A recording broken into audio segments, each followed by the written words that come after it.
नमस्कार। इस दिल से के प्रोग्राम में हम चर्चा करेंगे हिंदुस्तान किस तरह से बदल गया है और 1984 से कैसे बदल गया है।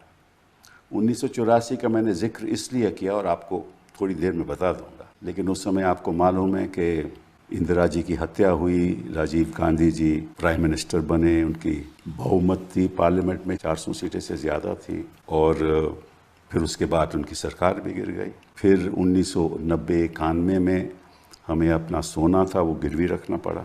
उस बीच चंद्रशेखर जी प्रधानमंत्री थे, फिर नरसिम्हा राव जी बने, फिर 2 सरकारें और आई। फिर 1998 में भाजपा की सरकार आई और 1998 से 99 से लेकर 2004 तक वो सरकार रही। उस समय बीजेपी का रवैया कुछ और था। कांग्रेस की सरकार फिर 2004 से लेकर 2014 तक रही और फिर बीजेपी दोबारा आई और नरेंद्र मोदी जी ने उसका नेतृत्व संभाला और प्रधानमंत्री बने।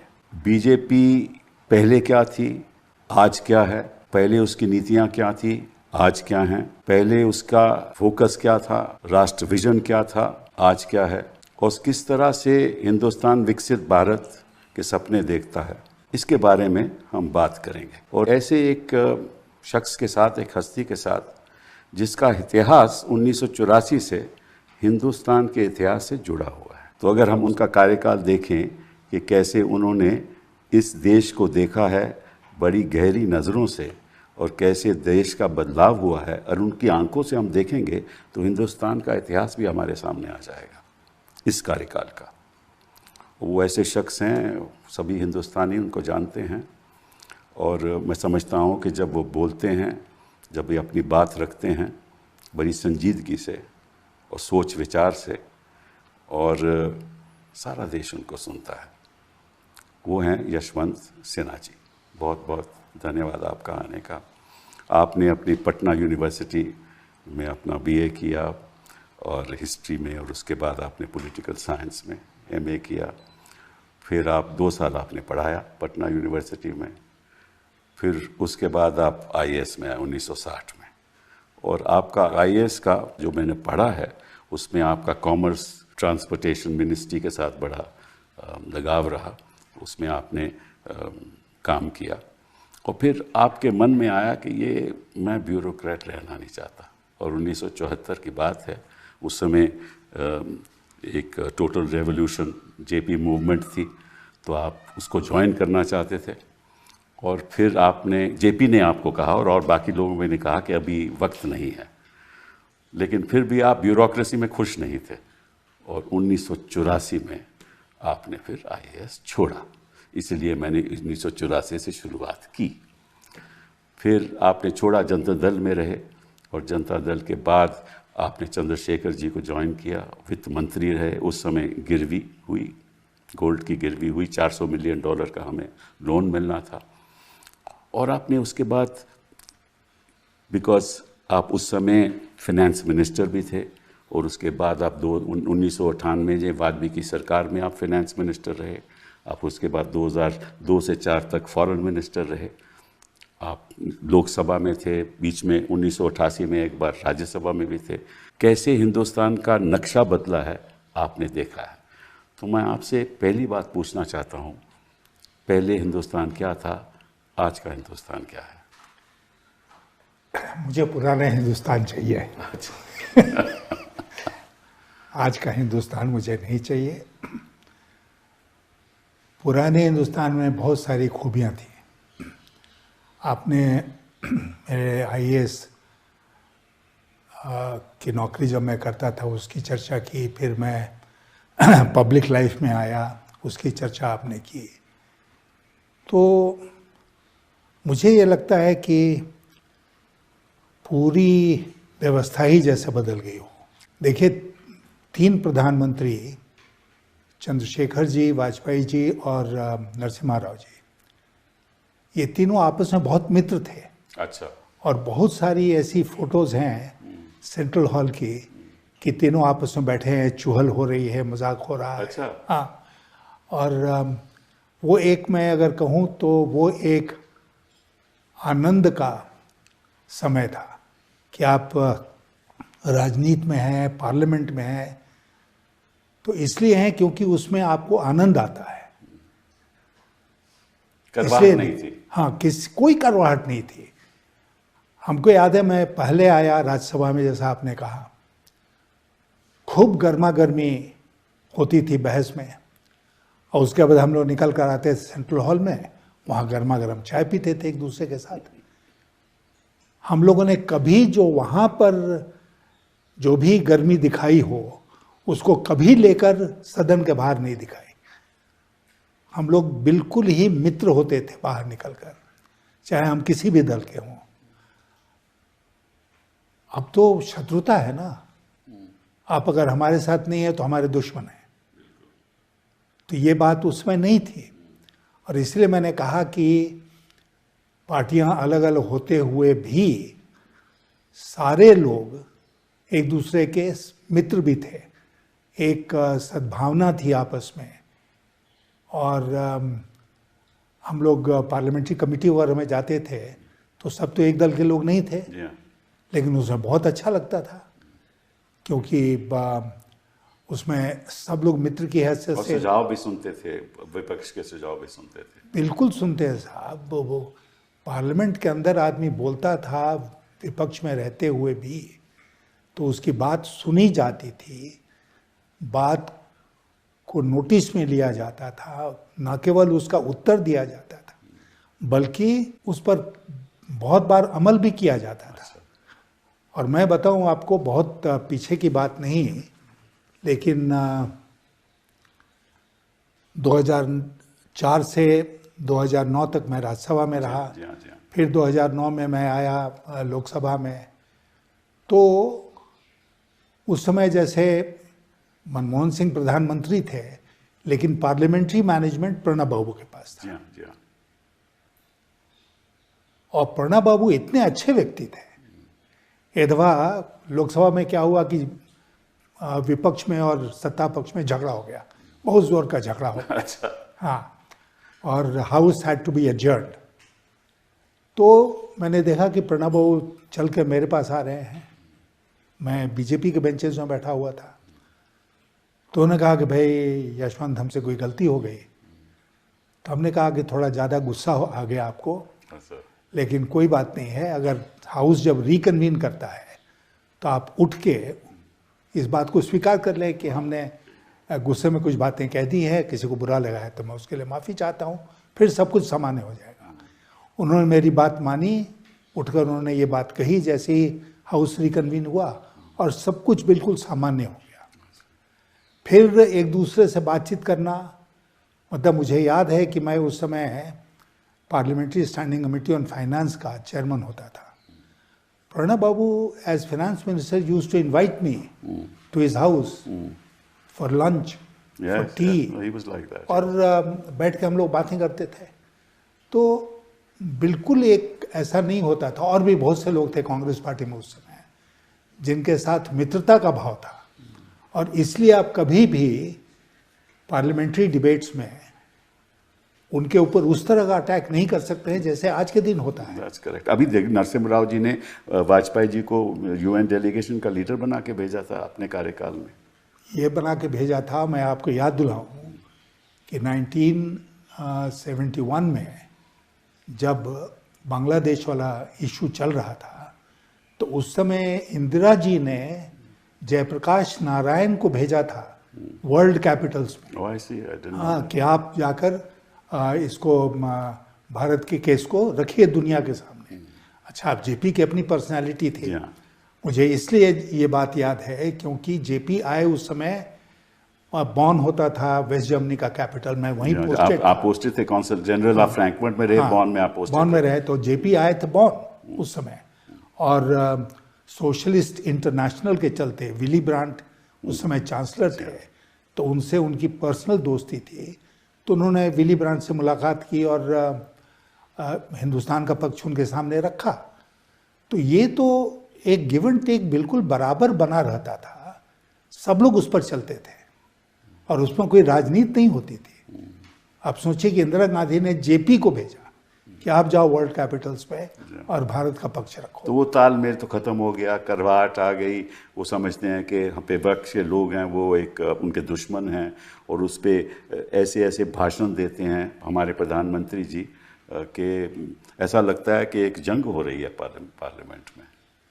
देखिए, मैं आपसे कहना चाहता हूँ, बहुत बड़े बड़े प्रधानमंत्रियों को हमने देखा है, और जैसा आपने कहा कि राजीव गांधी जी कितना ह्यूज बहुमत लेकर आए थे, जिसका कभी किसी ने मुकाबला नहीं किया है। तो उस समय क्या होता था? उस समय ये होता था कि बातचीत होती थी, बहस होती थी, आपकी बात सुनी जाती थी, उनकी बात हम सुनते थे, और रेयरली ये होता था कि झगड़ा हो जाए और हाउस एडजर्न हो जाए। ये नहीं था। और उसके बाद जैसा मैंने कहा कि अगर हाउस एडजर्न भी हो गया गहमा गहमी में, तो फिर सेंट्रल में आके सब लोग मेकअप कर लेते थे आपस में। तो वो वातावरण जो है वो बिल्कुल बदल गया। एक बात और कहूँ, बड़े बड़े प्रधानमंत्री हुए हैं इस देश में। जब प्रधानमंत्री लोकसभा या राज्यसभा एंटर करते थे, तो आज जो दृश्य देखने को मिलता है, जैसे गुलामों की टोली खड़ी हो गई है। गुलामों की टोली, सारे के सारे वहाँ गुलाम बैठे हैं ऐसे करके। फिर वो आए महामहिम तो वो खड़े हो गए, फिर वो बैठे तब वो बैठे। ये सब थोड़ी होता था। जी हाँ, नहीं होता था। मैं भी तो हूँ यहाँ कितने भी तब अभी बहुत दिनों से देख रहे हैं इसको। तो ये अच्छा, चलिए इस पे छोड़िए। ये तो खैर आपने बहुत विस्तार से हमें बताया कि उस समय क्या रवैया रहा ऑपोजिशन और सरकार का। ये बताइए कि भाजपा की सरकार जब आई 1999 में और 5 साल उसका आपने कार्यकाल संभाला, तो आपने कई सी नई बातें की। उसमें आपने FRBM लाए, फाइनेंशियल रिस्पॉन्सिबिलिटी बजट मैनेजमेंट, वो एक नई बात लाई। और आपने कहा फिस्कल रिस्पॉन्सिबिलिटी होनी चाहिए, क्योंकि मुझे ऐसा लगता है कि जब 1990-91 में वो हादसा हुआ कि हमें $400 बिलियन लोन के लिए, तो आपने सोचा कि अगर मुझे कभी मौका मिलेगा तो मैं ऐसा कभी आगे नहीं जाऊँगा। ये तो आपकी राष्ट्र समझ लीजिए और पैशन फॉर द कंट्री। और फिर आपने बड़े बदलाव किए, टेलीकॉम सेक्टर में किया, नेशनल हाईवे हमारा जो प्रोग्राम बना था वाजपेयी जी का, उसको आप आगे लेकर आए। आपने कई सेक्टर्स में बदलाव लाने की कोशिश की। तो how was your tenure as finance minister before we talk about the foreign ministry?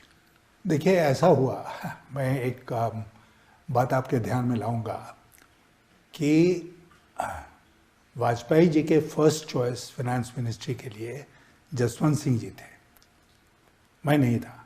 मुझे भी कोई मंत्रालय मिलता, मैं मंत्री बनता, बट शायद फाइनेंस मिनिस्ट्री नहीं मिलती।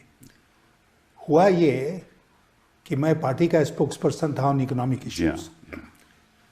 तो जसवंत सिंह जी अपना चुनाव लोकसभा का हार गए, और मुझे बताया गया है, मैं इसका चश्मदीद नहीं हूँ, कि संघ ने वाजपेयी जी के ऊपर ये दबाव बनाया कि जो लोग चुनाव हार गए हैं उनको आप मंत्रिपरिषद में मत लीजिए। और 2 लोग इसमें बाहर हो गए, एक जसवंत सिंह जी बाहर हो गए, एक प्रमोद महाजन बाहर हो गए। तो फिर ये हुआ कि भाई फाइनेंस मिनिस्ट्री किसको दिया जाए। तो अडवाणी जी ने कहा कि हम लोगों के स्पोक्स पर्सन रहे हैं यशवंत सिन्हा, उनको फाइनेंस मिनिस्टर बनाया जाए। तो इस तरह मैं वित्त मंत्री बन गया। I was the second choice. और मुझे ये कहने में कोई शर्म नहीं है कि मैं सेकेंड चॉइस था। They never regretted it, I can tell you that. और उसके बाद बहुत काम किया हम लोगों ने, वित्त मंत्रालय में हम लोगों ने बहुत काम किया।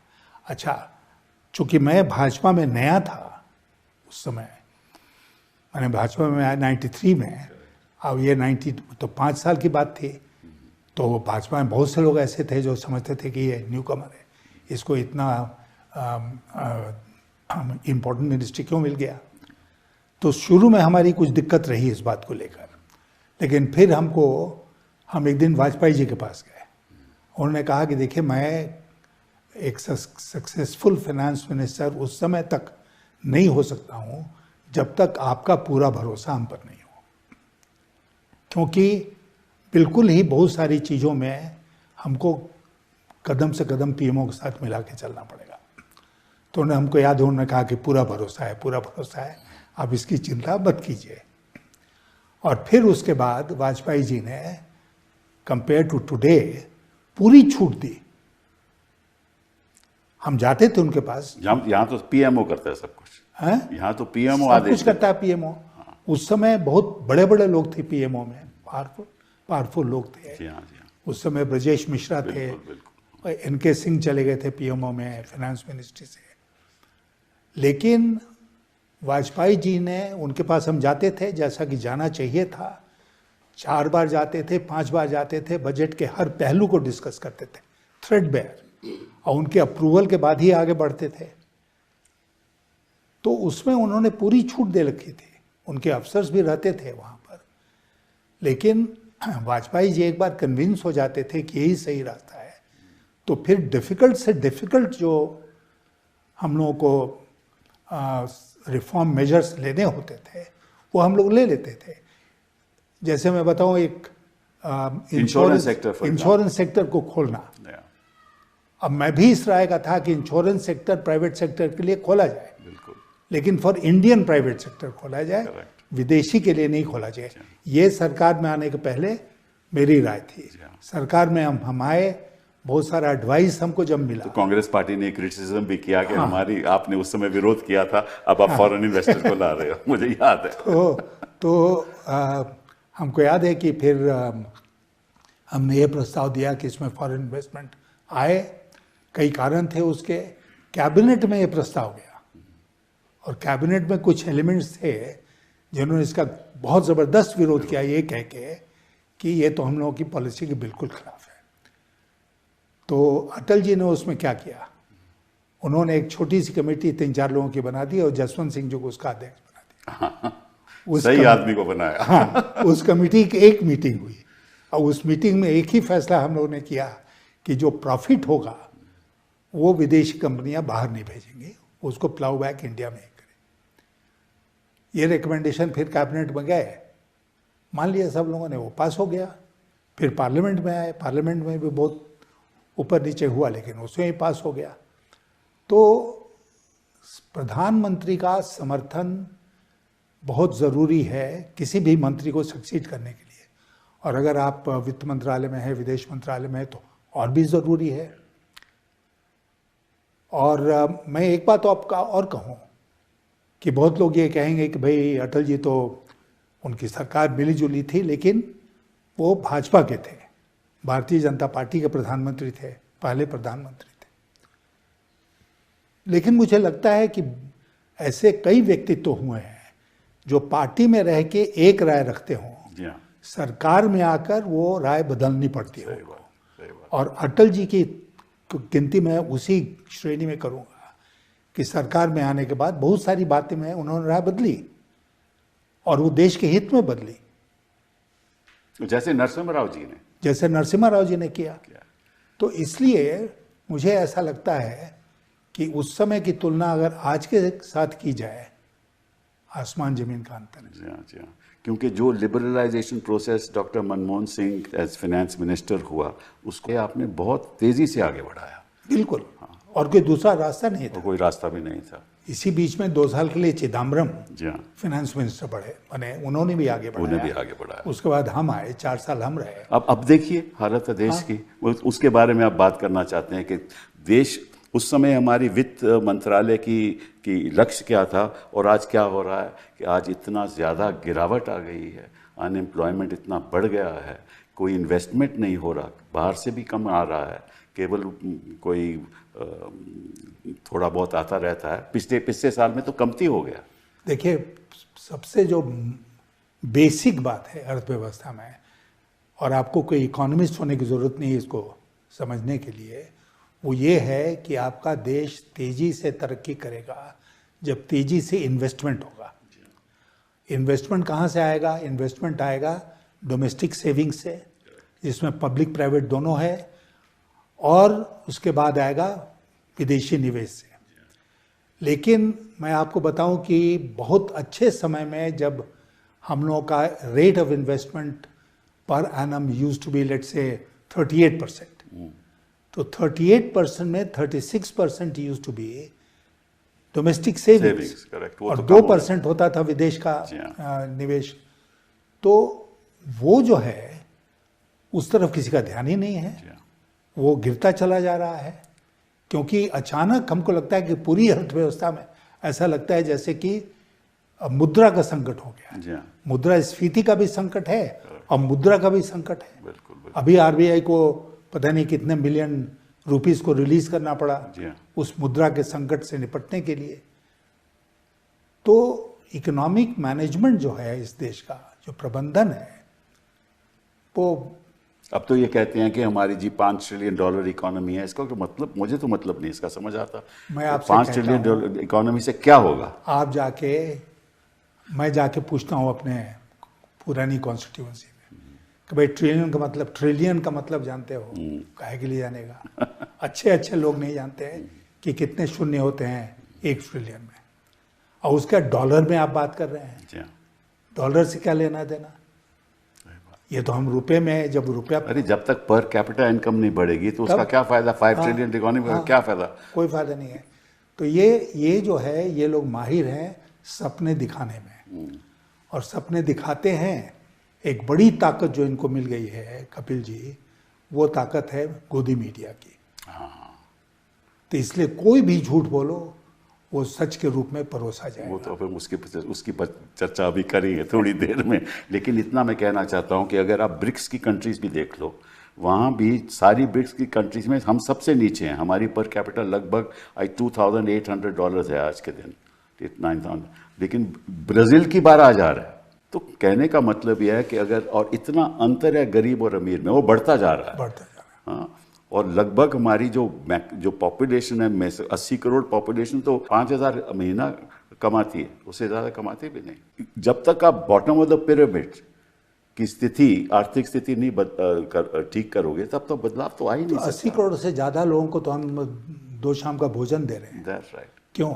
इसीलिए कि गरीब है। क्यों? अगर सब कुछ हंकी डोरी है तो भाई आप इतने लोगों को क्यों खाना खिला रहे हो? यही एक बड़ी बारी पर। अच्छा चलिए, बात अब इसकी छोड़ दीजिए आर्थिक व्यवस्था की। अब आप फॉरेन मिनिस्टर रहे 2002 से लेकर 2004 तक, और ऑपरेशन पराक्रम भी हुआ उस समय, और आपने काफ़ी उसमें मदद की उसके सुधार लाने में। तो बताइए कि आपका फॉरेन मिनिस्ट्री का जो कार्यकाल रहा, और इसके बाद आज के दिन जो आप फॉरेन पॉलिसी को देख रहे हो, किस नज़रिए से देखते हो? देखिए, मैं एक अपनी डींग हाँकने के लिए नहीं, लेकिन एक उदाहरण के रूप में आपको बताना चाहता हूँ कि जनवरी 2004 के मई में हम चुनाव हार गए, बट जनवरी 2004 में बायलैटरल डिस्कशंस के लिए आई वेंट टू वाशिंगटन, और वाशिंगटन में मेरी मीटिंग्स थी स्टेट डिपार्टमेंट में। लेकिन जब मैं वहाँ पर पहुँचा तो हमारे राजदूत थे, उन्होंने मुझसे कहा कि साहब, आपका first appointment at 9 o'clock in the morning is with president Bush. उन्होंने आपको बुलाया है वाइट हाउस में, आपसे वो मिलना चाहते हैं। अब आप जानते हैं कि फॉरेन मिनिस्टर से काहे के लिए मिलेगा अमेरिका का राष्ट्रपति, लेकिन निमंत्रण था, मैं गया white house, famous Oval office में। उनकी हमारी मुलाकात हुई, 20 मिनट तक ये बातचीत चली, जनरल बातचीत होती रही। उनका पूरा नेशनल सिक्योरिटी एडवाइज़र, उनके सेक्रेटरी ऑफ स्टेट, बाकी ऑफिशियल्स वहाँ पर थे जिनके साथ बाद में हमको बात करनी थी।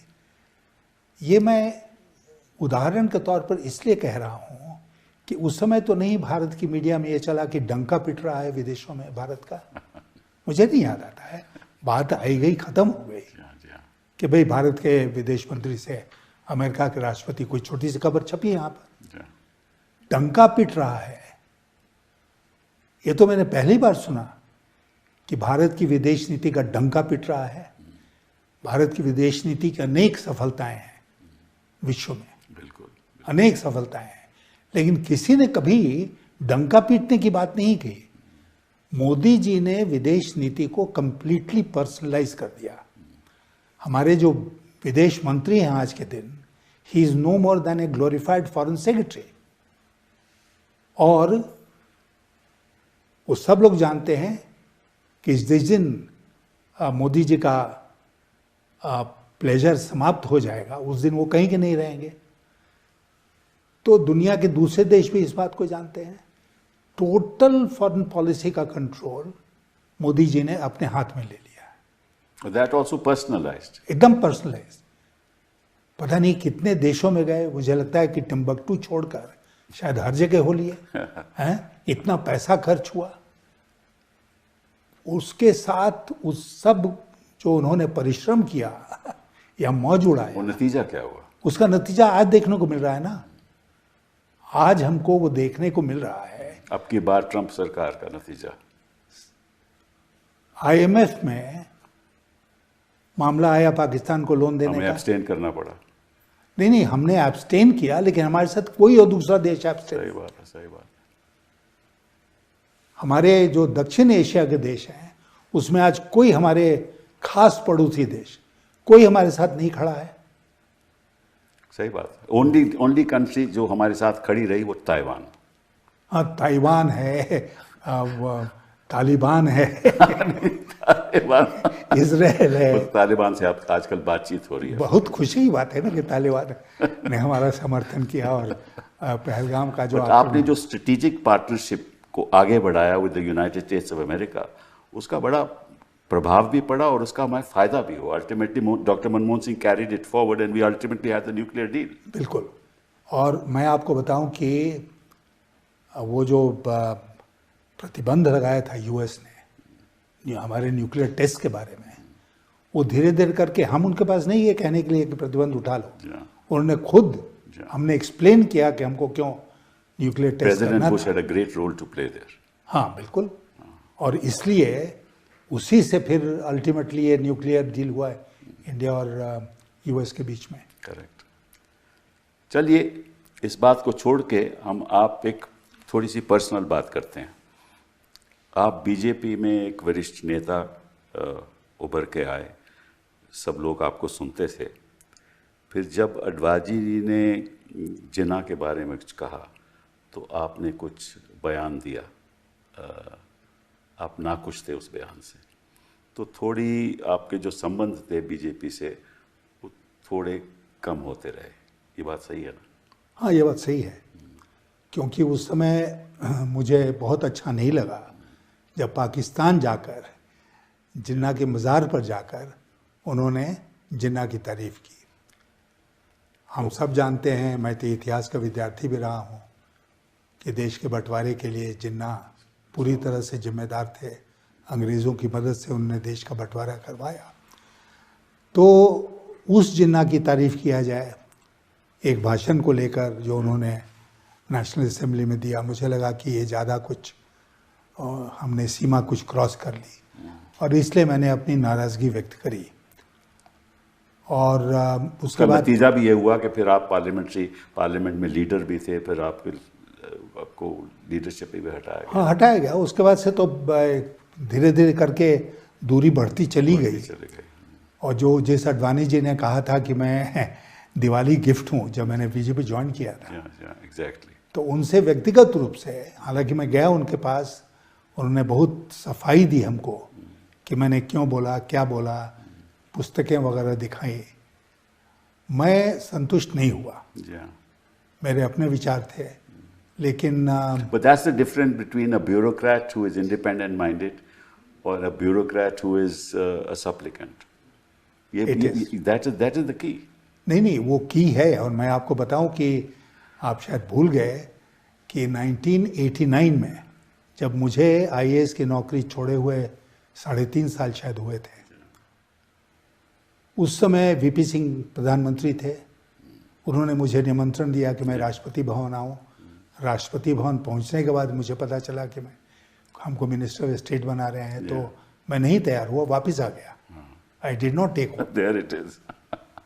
अब को लोग कहते हैं कि भाई तुम उसके पहले जॉइंट सेक्रेटरी थे गवर्नमेंट ऑफ इंडिया में, तुमको मिनिस्टर ऑफ स्टेट बना रहे थे।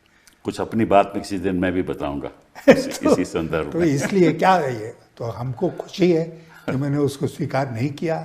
बाद में वीपी सिंह मेरे पीछे पड़े रहे कि भाई ज्वाइन कर लो, तो मैं इंडिपेंडेंट चार्ज अभी आपको लिख देता हूँ और उसके बाद कैबिनेट में प्रमोशन कर देंगे।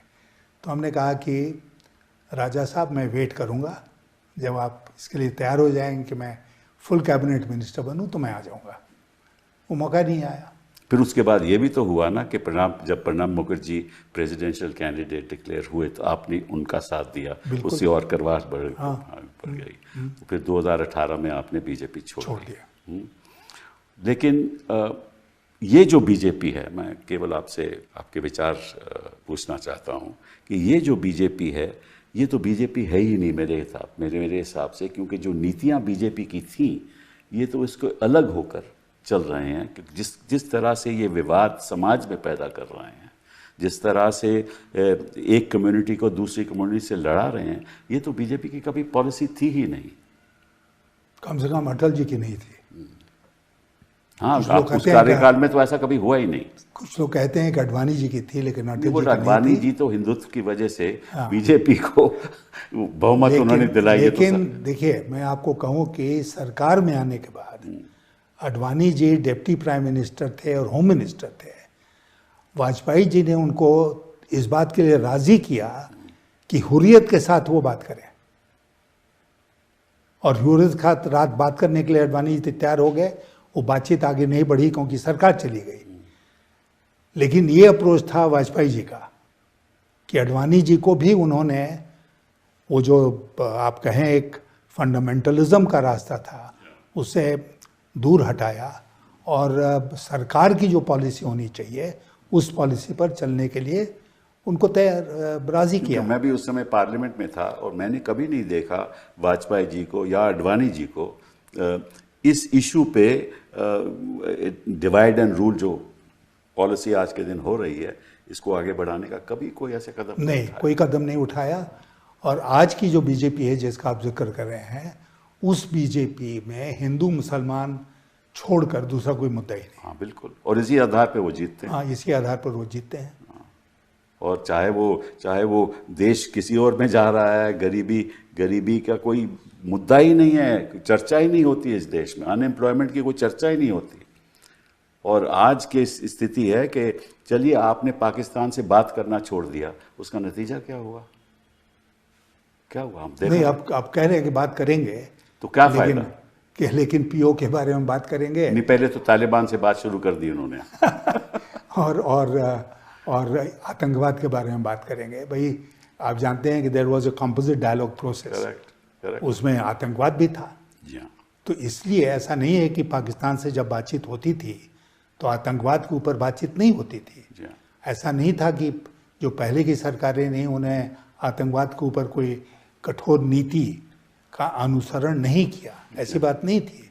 ये नहीं कि पहली बार हम पाकिस्तान को सबक सिखा रहे हैं। आपने ऑपरेशन पराक्रम का जिक्र किया, उस समय कुछ शिकायत हुई ऑपरेशन पराक्रम की, कितना पैसा खर्च करके हम ट्रुप्स को लेके गए बॉर्डर पर, तो क्या नतीजा निकला? वॉर तो हुआ नहीं।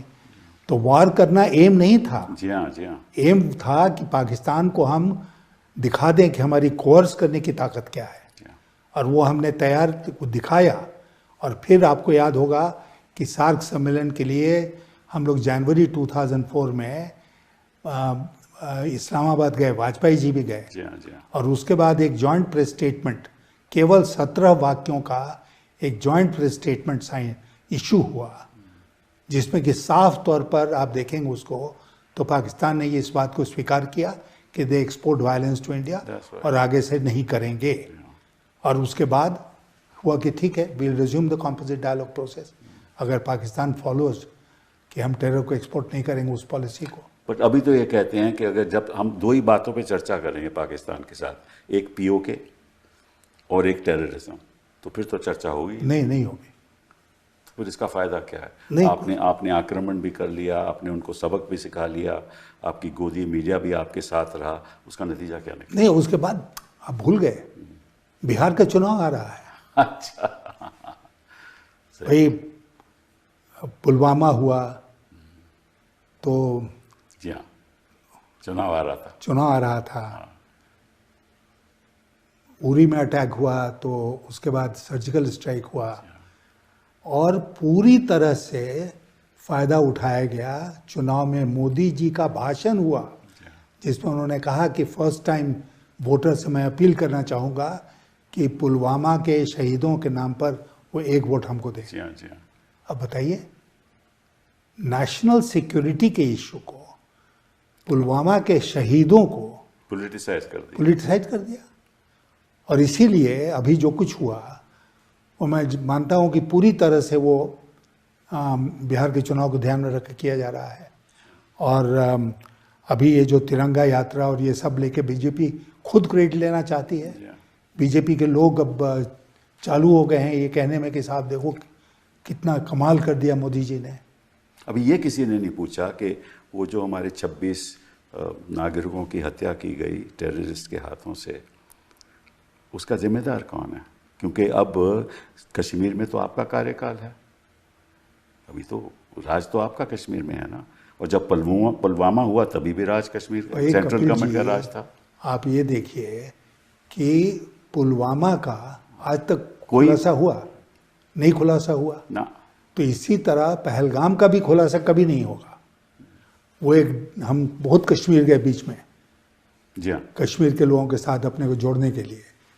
तो वहाँ पर एक हमको मिलता था देवेंद्र सिंह नाम का DSP, airport security anti terrorism का डीएसपी होता था।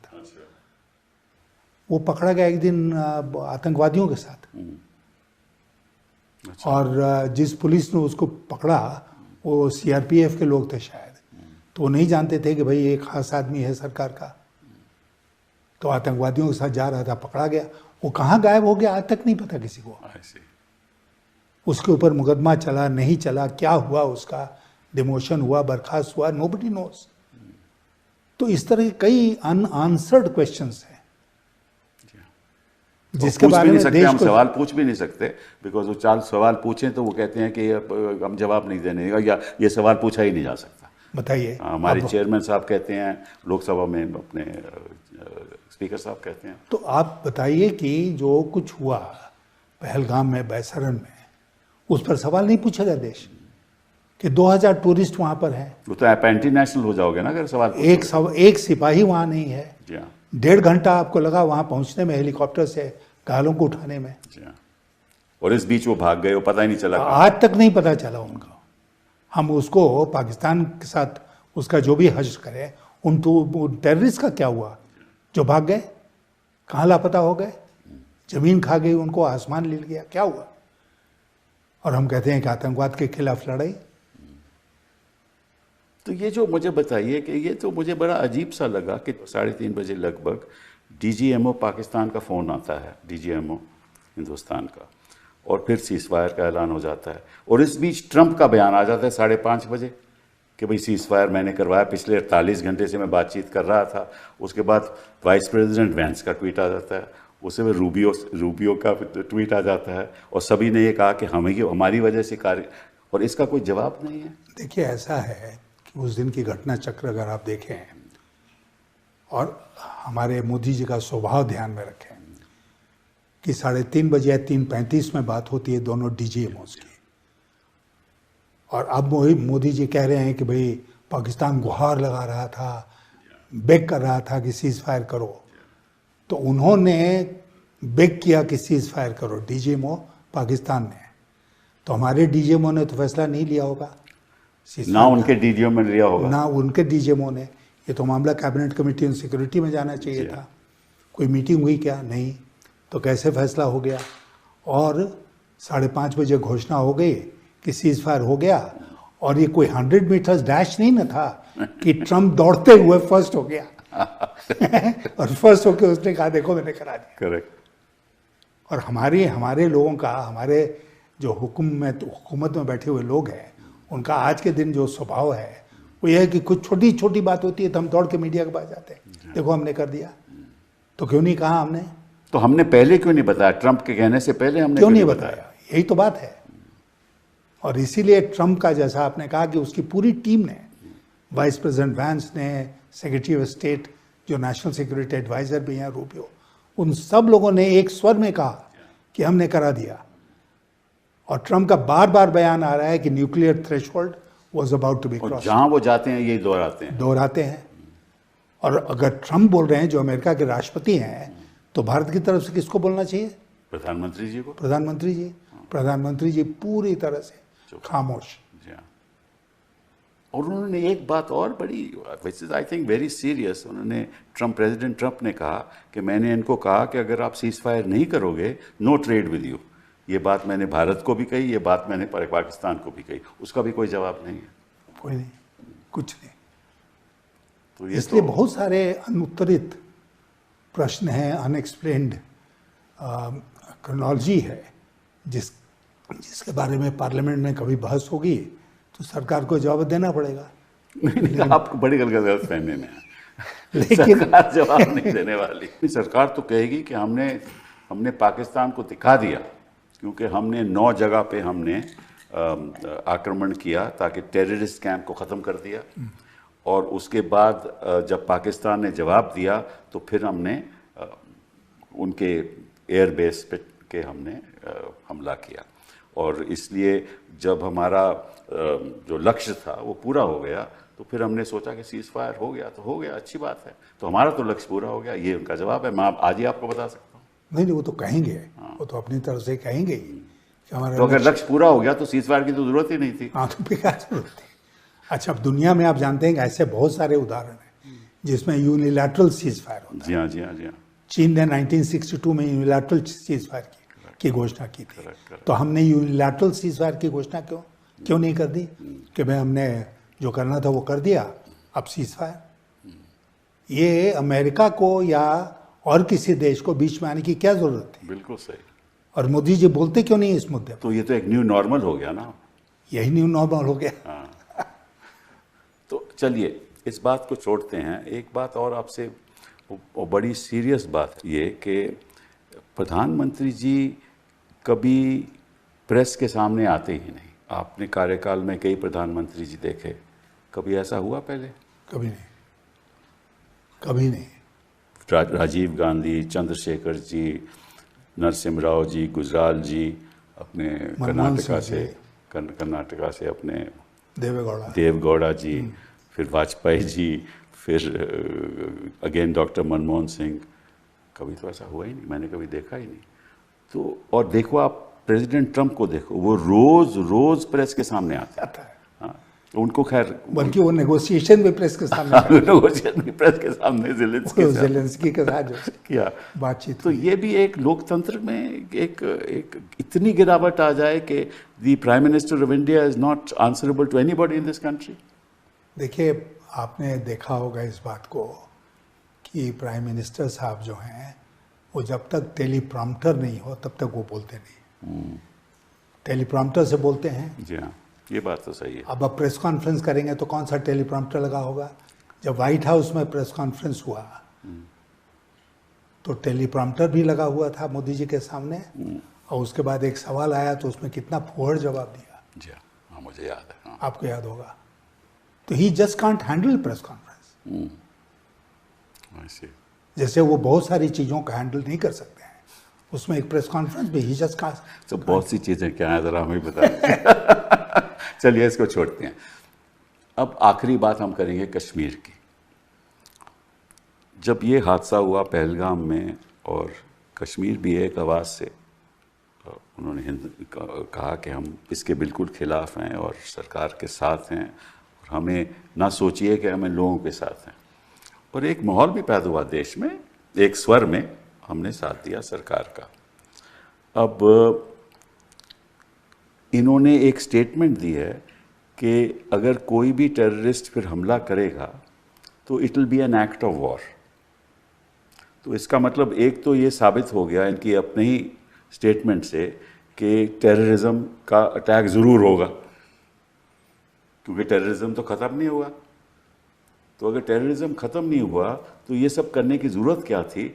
और अब इसका प्रभाव कश्मीर पे क्या पड़ेगा, और कश्मीर में आगे के वर्षों में स्थिति क्या रहेगी? देखिए, पहले तो इन लोगों को झूठ बोलने की आदत ख़त्म करनी पड़ेगी।